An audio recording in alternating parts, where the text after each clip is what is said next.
Κρήτη, Κολοράντο, ταξίδι μιας πίθας. Βγάζει φωτογραφία με βράκα και σαρίκι. Τα μάτια του σαρώνει ένας μεγάλος λίβας και η περπατησιά του μυρίζει αρχονταρίκι. Ανοίγει στην Greektown του Denver καφενείο και στις καρδιές των γύρω ελπίδας χαραμάδα. Πηγαίνει και δουλεύει σκυλί στο μεταλλείο. Δεν χώρεσε στους τόμους για τη μεγάλη Ελλάδα. Μικρέ του κόσμου ψύχα, στα λαγούμια δες τη βρήκα.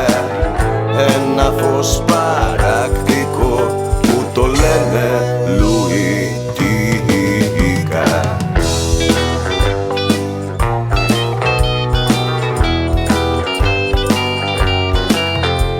Μια πόλη είναι φάντασμα από το 13.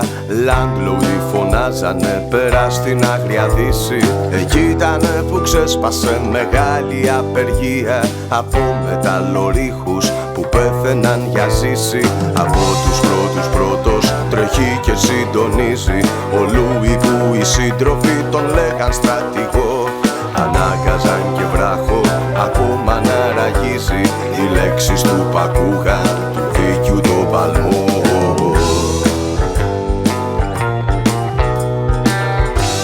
Μικρέ του κόσμου ψύχα, στα λαγούμια δες τη βρήκα.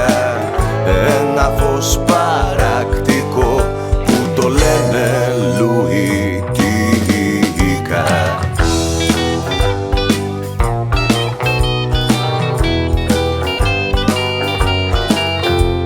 Της εταιρείας μπούκαραν τότε οι πιστολάδες κι αρχίσαν να βαράνε του ονείρου το ψαχνό.